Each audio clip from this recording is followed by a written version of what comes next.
L'actualité, c'est d'abord la venue du chef de l'État dans l'Indre, à Gargilès, ce matin. Pour la première fois depuis le début de son quinquennat, Emmanuel Macron foule la terre berrichonne. À situation exceptionnelle, mesure exceptionnelle. Jean-Philippe Helm, vous êtes sur place. Visiblement, il y a un dispositif de sécurité impressionnant. Oh oui, Lucie, un bien bel endroit, un très beau temps pour une rencontre du président de la République et du monde rural. Aujourd'hui, le président vient d'arriver, tout juste, et cette forteresse est gardée de manière très très importante. Le château fort est là depuis le 8e siècle et aujourd'hui, à 10 km alentour, des centaines de gendarmes mobiles et de CRS bloquent 8 villages du Berry. Ils protègent cette forteresse de loin.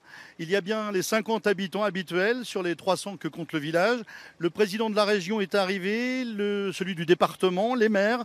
Ils sont tous venus pour dire au président de la République: laissez-nous nos services publics, la maternité du Blanc, la desserte ferroviaire d'Argenton-sur-Creuse, mais aussi plus de dotations de fonctionnement. Chacun espère que dans un si bel endroit et avec un si beau temps, le président Emmanuel Macron va les entendre. Pour aller plus loin, Romain Novicki, vous êtes avec nous. Romain, la ruralité semble être le maître mot de ce déplacement, de cette matinée, en tout cas pour Emmanuel Macron. Quels sont les enjeux ? Et un enjeu principal, surtout Lucie, Emmanuel Macron souhaite montrer que les campagnes ne sont pas les oubliés de son quinquennat. Alors pas de grand débat comme la semaine dernière à Évry-Courcouronnes sur la problématique des banlieues, ou encore comme à Autun où la jeunesse était à l'honneur, mais 1h30 d'échange avec les maires ruraux de l'Indre.